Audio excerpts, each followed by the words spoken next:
if I took a chance. It's always hard at first glance. I don't wanna, but I know I gotta do it. The truth is hard to swallow, I think I'll chew it. A few years ago, I started writing a fictitious story based on my time as an educator. It is called Taught, and the story was partially inspired out of anger and frustration fueled by burnout. Okay, actually it was more than partially inspired by anger and frustration. But Taught has also become a vehicle for me to tell what I thought at the time, and in some ways continue to think, was and is the real story of teaching. I now realize that my perspective is not everyone's perspective, but there are some pieces of Taught that resonated with many educators. This podcast is an extension of that story, and I, a former teacher, will interview other educators asking them to share how they really feel about the current state of education. Why are so many teachers burn out? Why are so many, like me, leaving the field? We likely won't solve any problems or come up with any solutions, but we can create a community of voices that maybe begin the conversation around how educators can take back teaching. I'm Melissa LaFleur. Welcome to Taught, the podcast.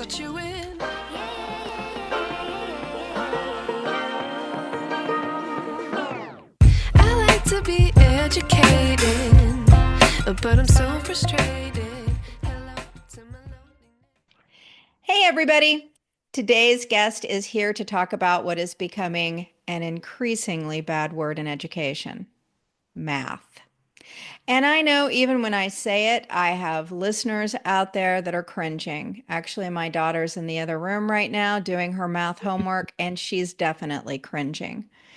The last couple of years that I was teaching, I noticed that my students in fifth grade were more and more what I like to call math resistant.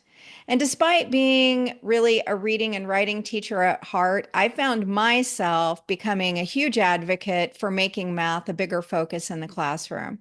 I think part of this is because I was noticing more and more students coming to me with fewer and fewer basic math skills, and we have to have the basics in order to do the fifth grade math. My guest today is Jerry. And Jerry is here to talk to us about how math does not have to be a bad word in education. Jerry believes that math can be saved by using what he calls the press method. And I really hope that what he has today, what he talks about today, can help some of us change the way that we think about math. Jerry Knoellke is retired from the AT&T business research team, and he also had a career as a high school math teacher. These two experiences led him to write his book, Math is Not Magic, and it will be linked in today's show notes. And he is also using his knowledge and time in the teaching world to put resources in the hands of all math teachers. And that includes you parents who are out there trying to supplement the math education of your children. His goal is for all of us to be able to teach math in effective ways that kids will understand. Today, Jerry is going to talk to us about some of the things he thinks are leading math teachers to burnout, as well as how teaching his press method will help math teachers avoid some of the pitfalls of burnout. Jerry, thank you for joining us today. Hello, Melissa. When I started teaching math, I found that the biggest, really only challenge in teaching was to explain to the students how to solve word problems. Now, the main purpose of math is to teach students how to think logically.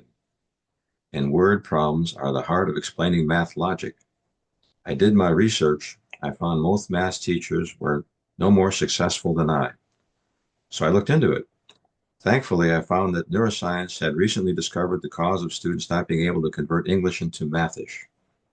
Neuroscience found that the dorsolateral prefrontal cortex is the part of your brain used to analyze abstract thoughts. Word problems fall into the category of abstract thoughts. What they found is that the DLPC does not mature in the average person until their mid-20s. Wow. Yet today, we are still asking the average teenagers to use what they do not yet have because they're not that old. The 10% that mature early are the A students. The other 90% need us to change how we teach math. Right now, we explain many different methods, hoping the students will piece them together. But neuroscience explains that this will not work for the 90% that do not yet have a mature DLPC.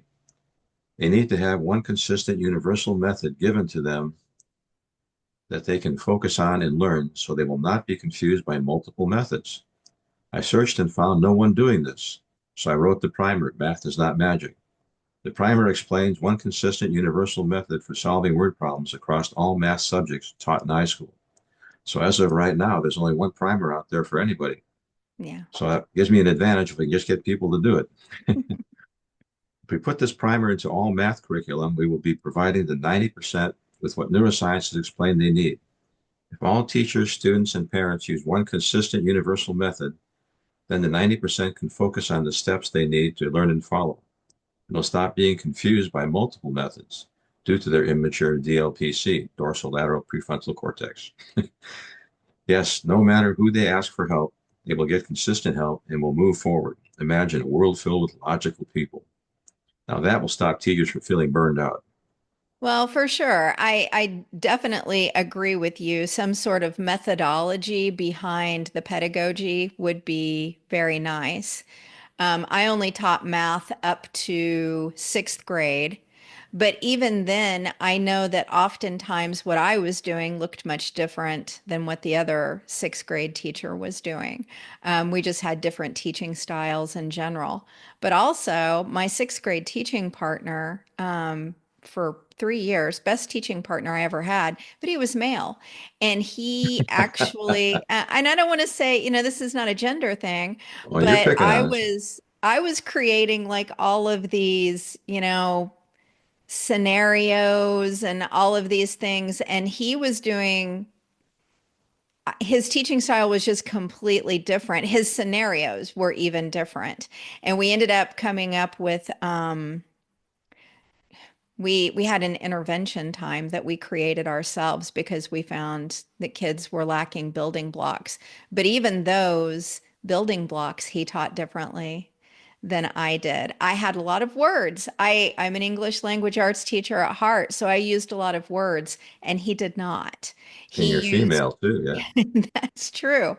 He did a lot of kind of forcing kids to mess up and redo. That was kind of Hmm, his teaching style. it's interesting. Okay. Yeah. Yeah. I mean, they weren't necessarily getting the right answers, but he just had them do the same kinds of problems over and over and over until something clicked for them. So, That's anyway, the key right there, over and over. Yep. I was an explainer and they weren't getting it half the time, no matter how I That's explained it.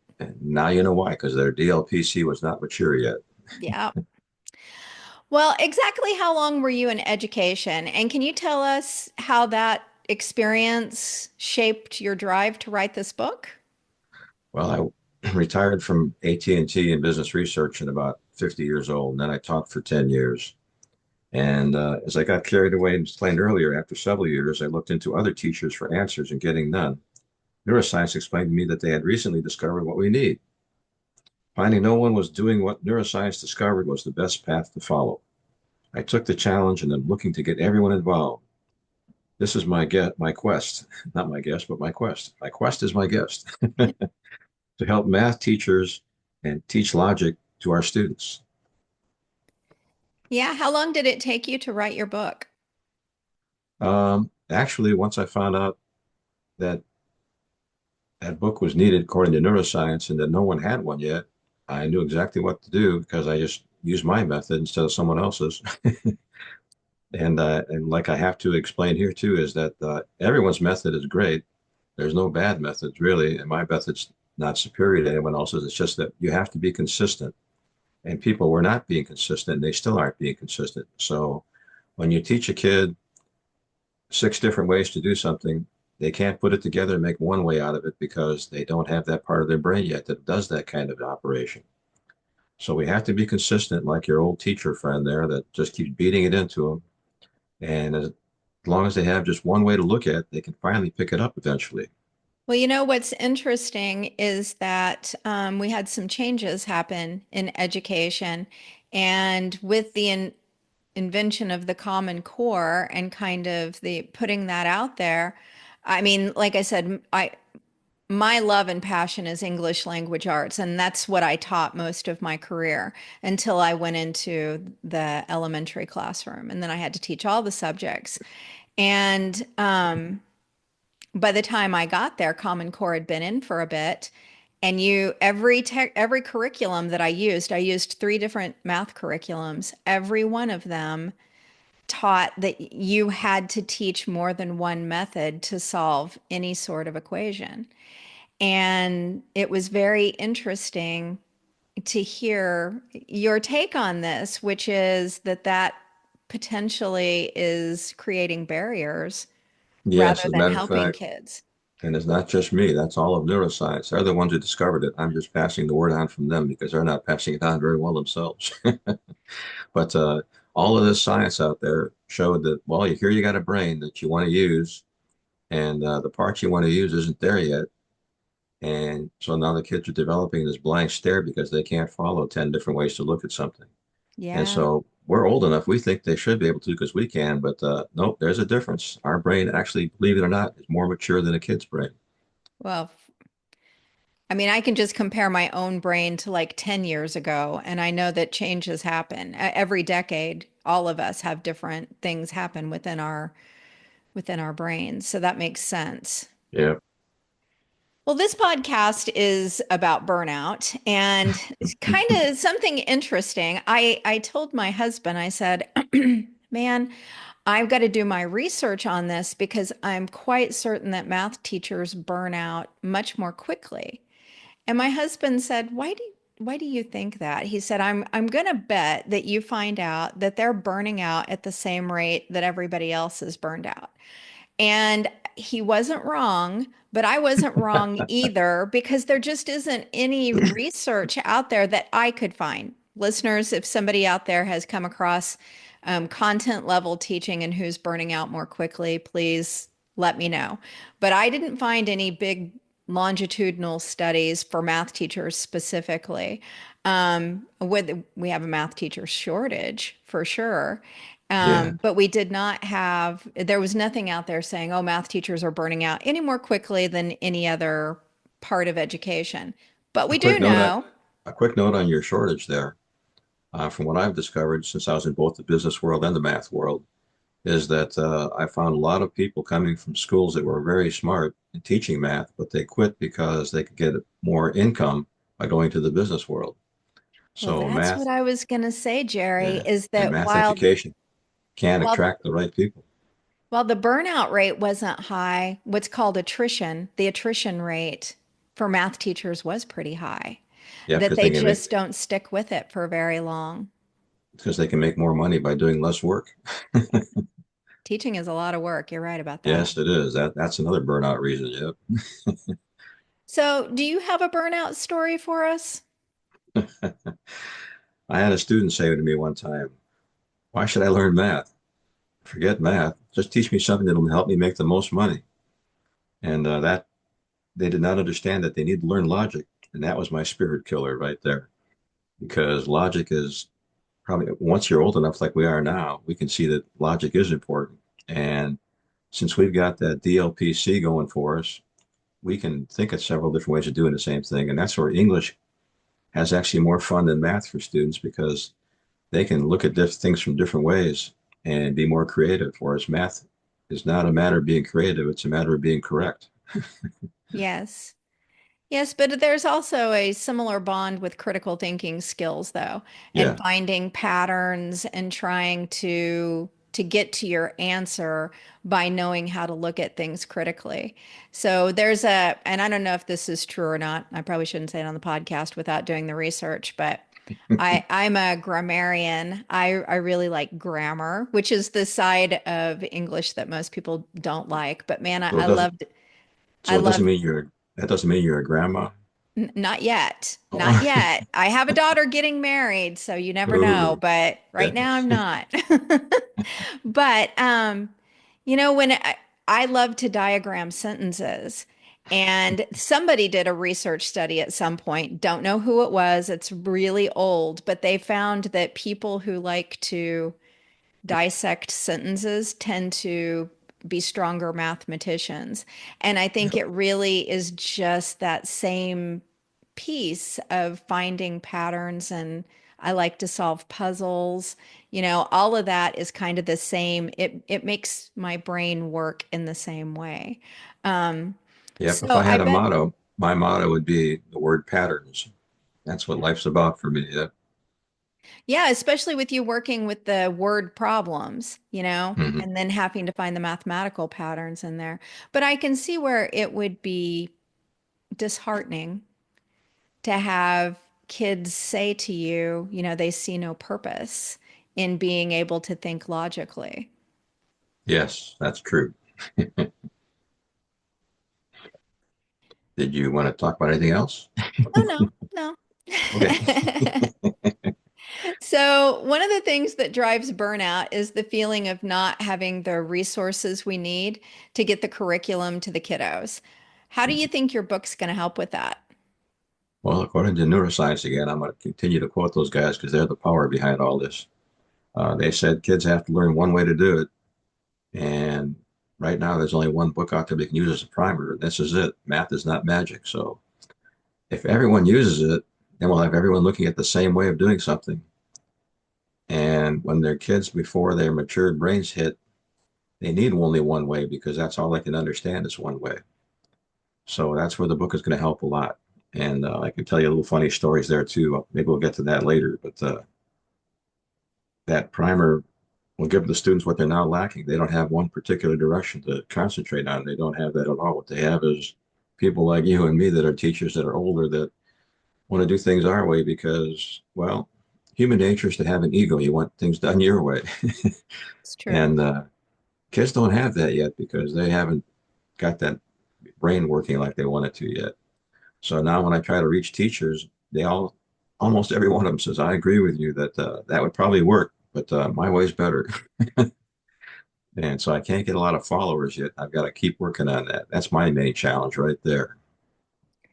Yeah, I was just speaking with he was actually an administrator, anyway, and we were talking about how that becomes part of the problem once you get into middle school and high school.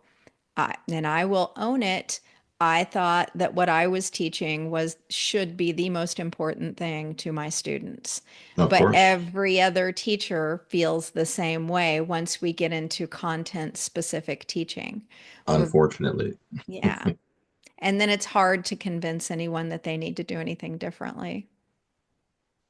I, Yeah, but we have to teach the world that science has said, hey guys, human nature wants to do it their way and stuff, and that's great. But if you want it to work, you're more effective following what we found out.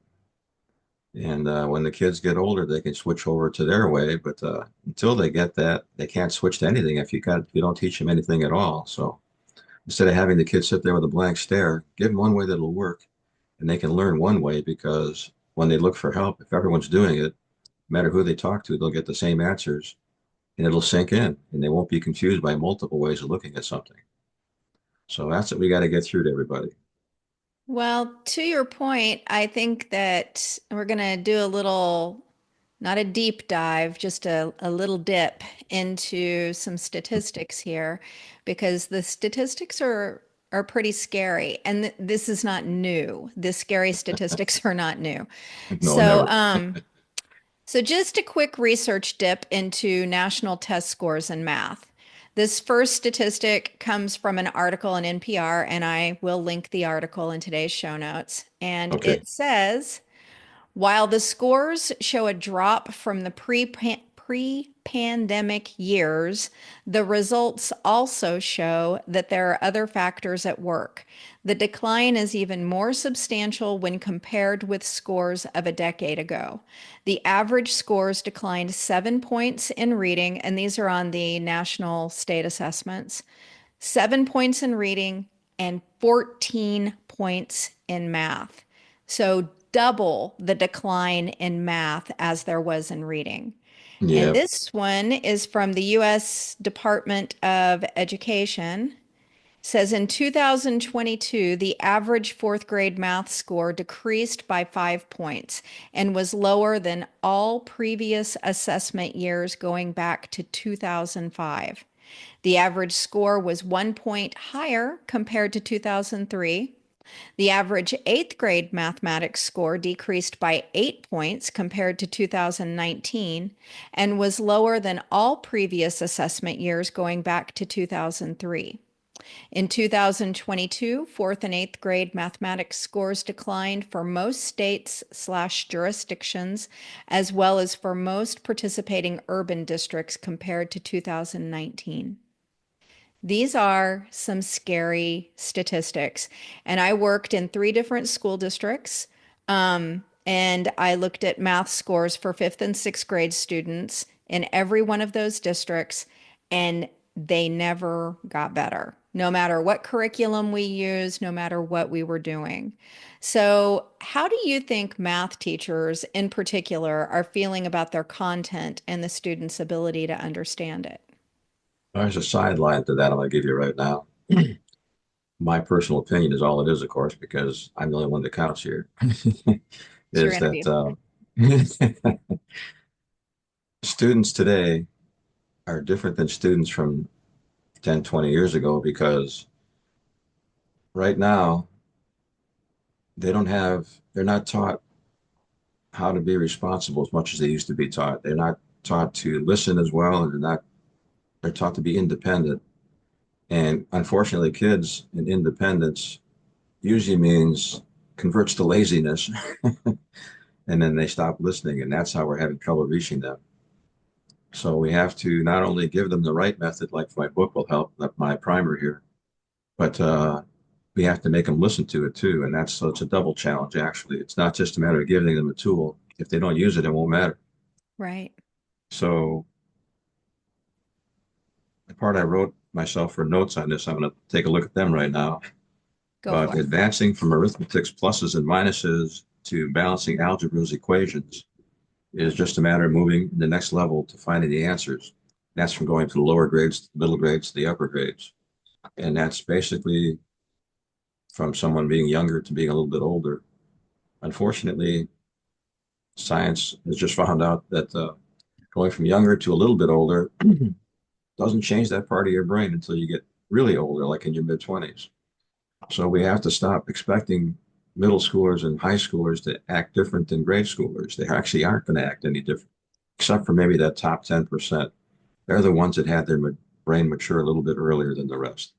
And of course, those are our A students because they did mature and they learned to listen and they learned to think, and they can think on their own too because they don't have to just follow one pattern. But the rest of them can't do that. So we have to teach them, or what's the right word to use there?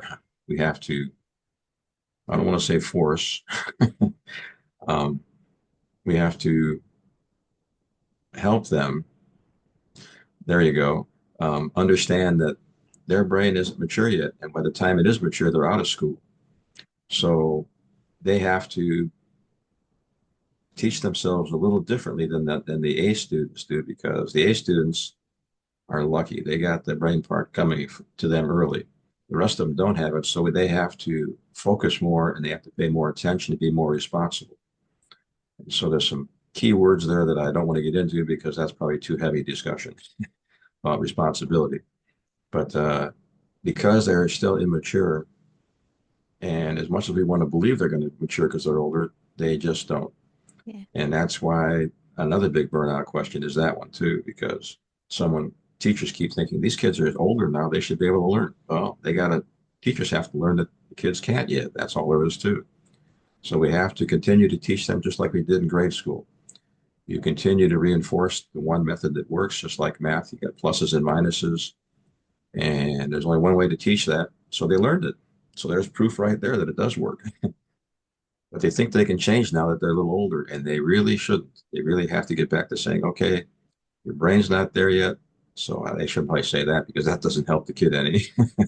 But they got to say, okay, I've got to teach this kid one way so that if all the teachers teach the same way and they have their book that shows it and their parents join in, no matter who they go to for help, they're going to get reinforced with the same focus point. And then all of a sudden they're going to start realizing they can't focus because they're not going to be confused anymore. They have one path to follow. And anyone can do that just like they did when they learned pluses and minuses. So I got off on a tangent there, but That's that's okay. that's basically the whole crux of the matter is we got to get teachers to understand that you got to stop treating kids like they're adults because they're not yet, even at the middle age and the high school age. And I know that even when I was growing up, I thought, of course, at that age, you think you're the smartest person in the world. And and when I got older, I realized that, when you're in high school, you're still pretty stupid when it comes to understanding how to think logic wise. So that's where it all comes together. We got to make the teachers understand that, okay, start treating those students like they're still young kids because they really are. Their brain is still young. Even if they look taller, they look older, but their brain is still the same size and it's still missing that one piece that it still needs yet. Yeah. So anyway, should I get back to my notes and give you a long speech here? Or you want to try something else? Well, I want you to tell us a little bit about the press method because I think that our listeners are going to want to know kind of what this method is. Yeah, and if they get into the book itself, which you can get on Amazon, hint, hint, And the that link will be in the show notes. So, good, good, that it explains that up front, just a couple short paragraphs, even just a couple pages, that this is the method, and then it shows you how it works. And it has the rest of the book is dedicated to showing all the examples across all the 7 subjects taught in high school of mathematics, from algebra through calculus.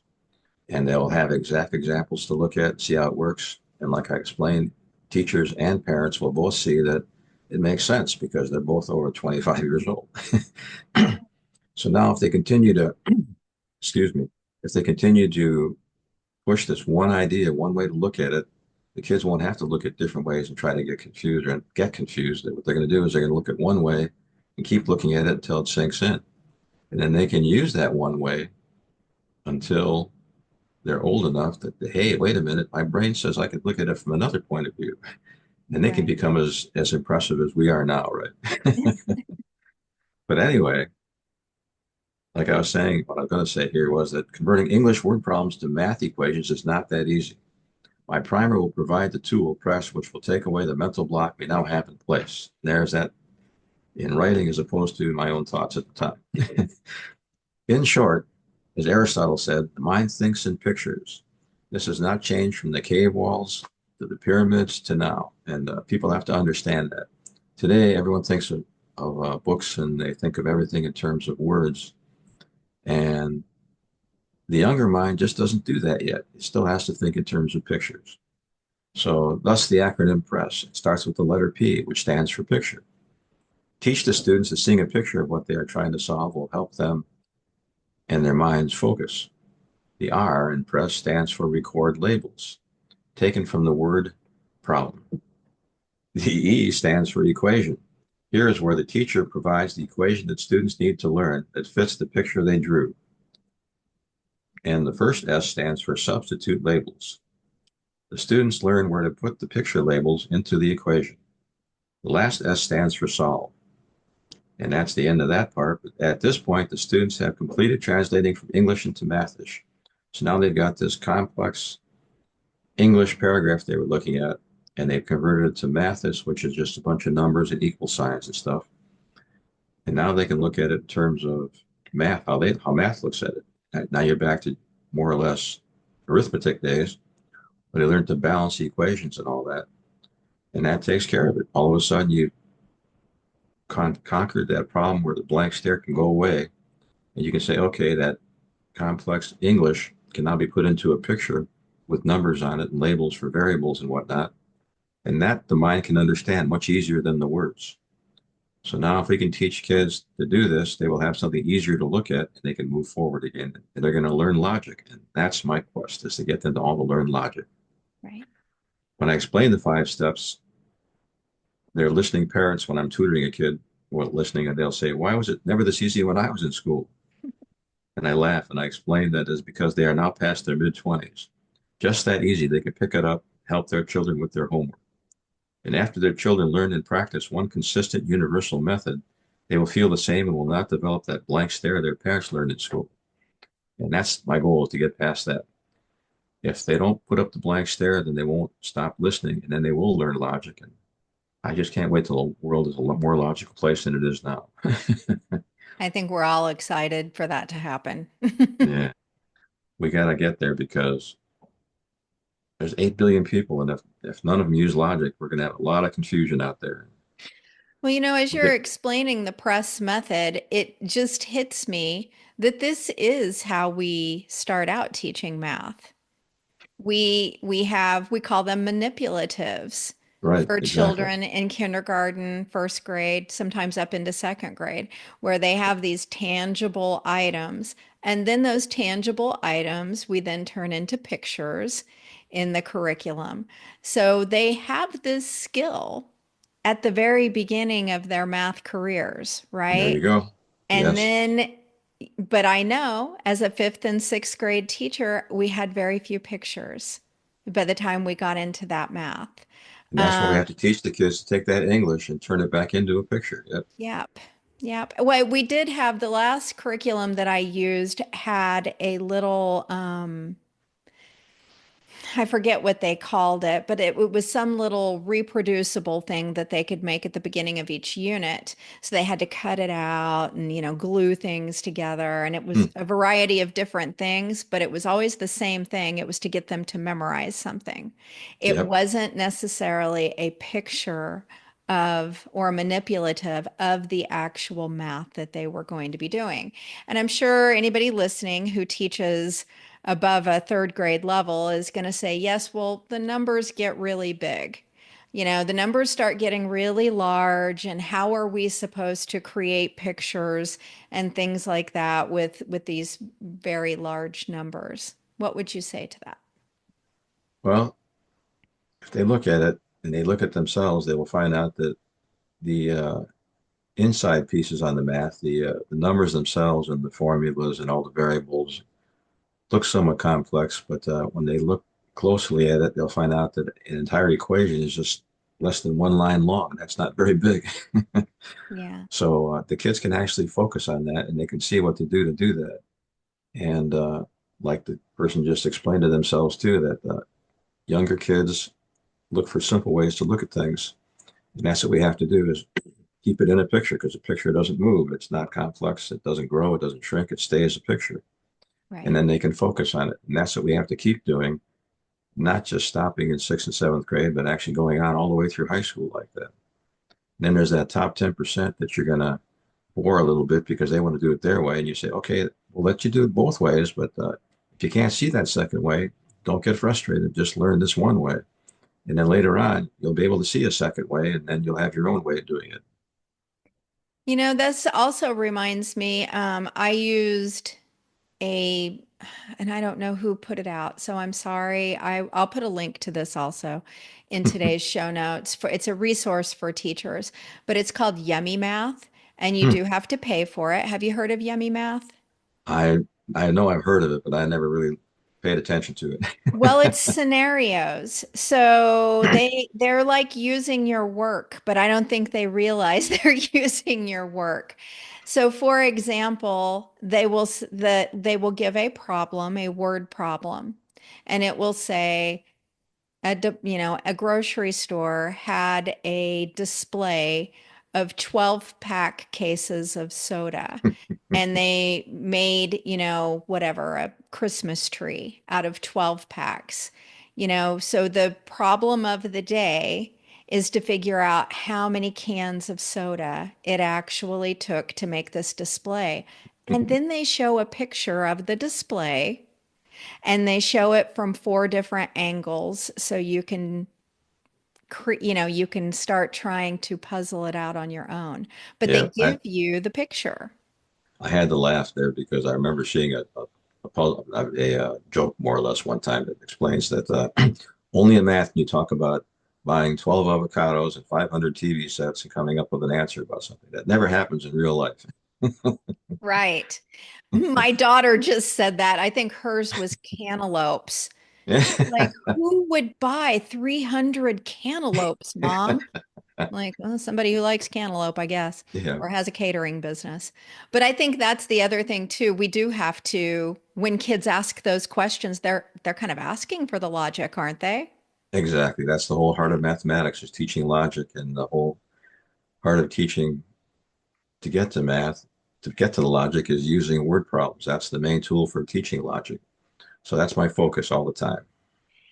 Well, and this is what I used to say in the classroom when none of us are given a math problem with just the numbers. And, it's like, okay, here's what you have to do, right? If you have an error in your checkbook, that doesn't come with a formula. No, Yeah.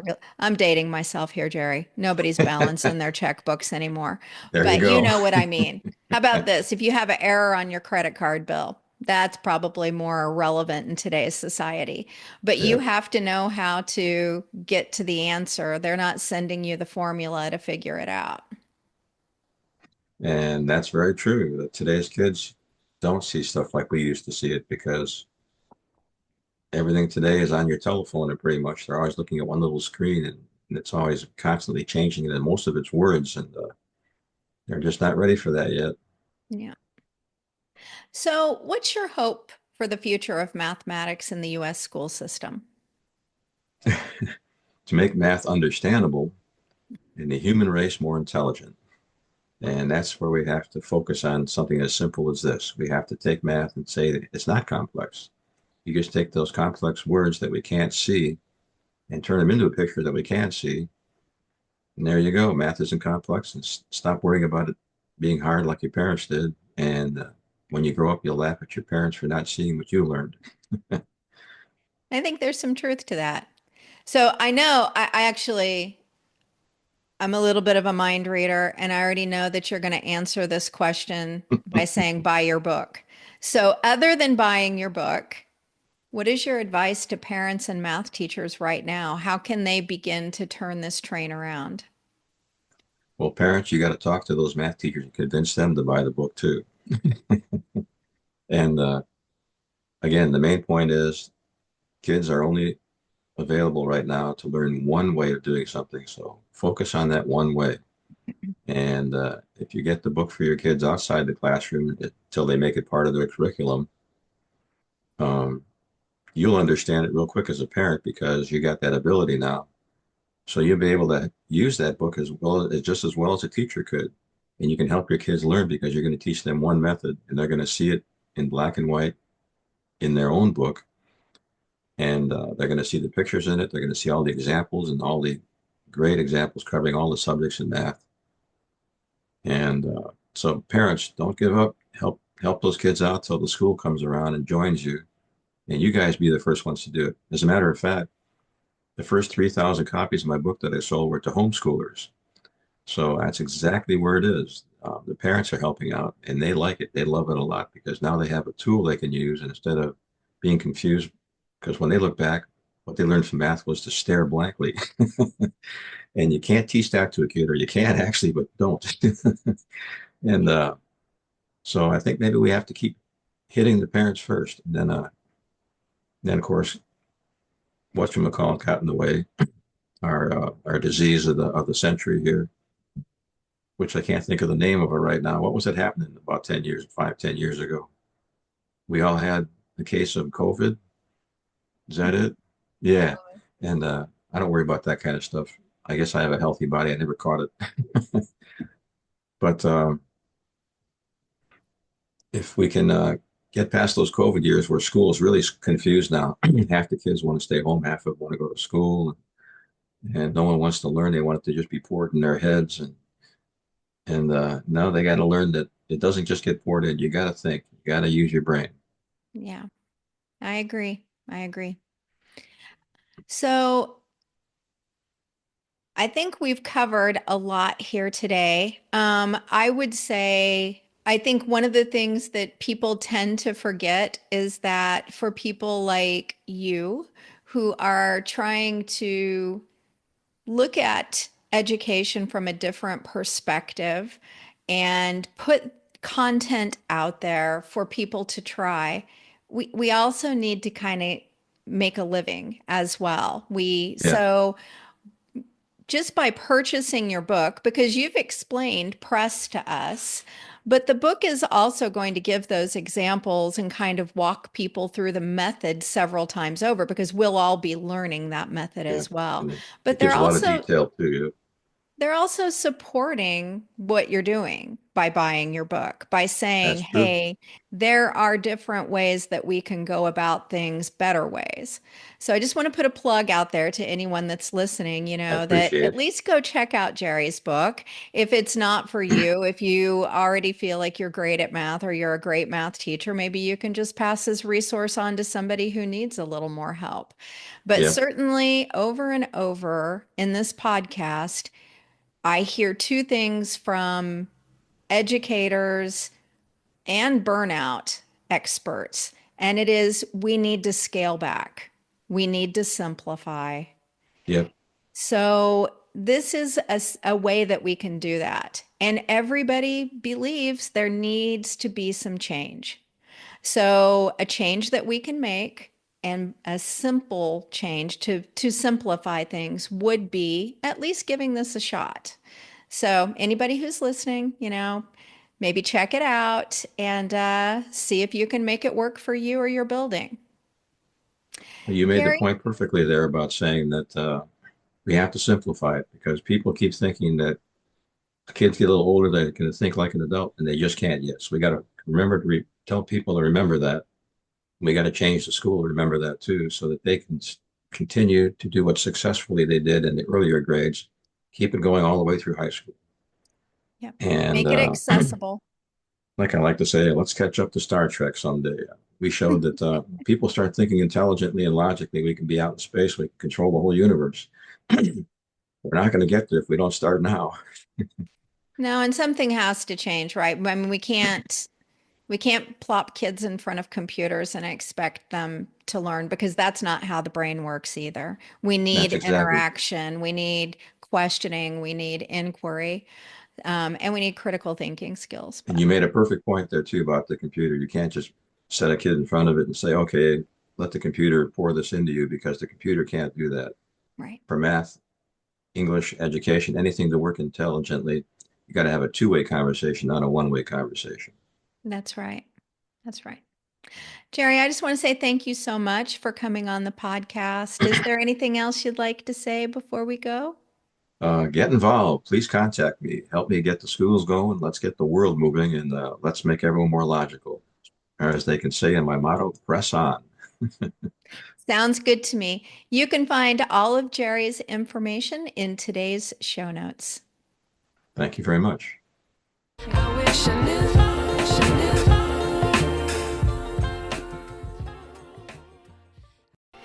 Today's episode was produced and edited by me. The theme music is by Otis McDonald featuring Joni Inez. But I'm so frustrated. If you know someone who might enjoy these conversations, please share the podcast episodes as much and as often as you can. It's as simple as copying the link you use to access today's episode and sending it in a message or sharing it on social media. I'm a small independent operation, and your shares broaden our audience.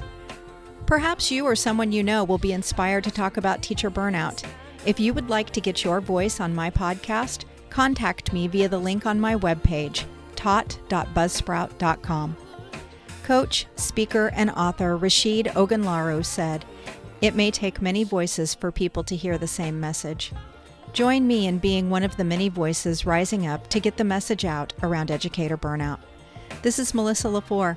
Thank you for listening to Taught, the podcast.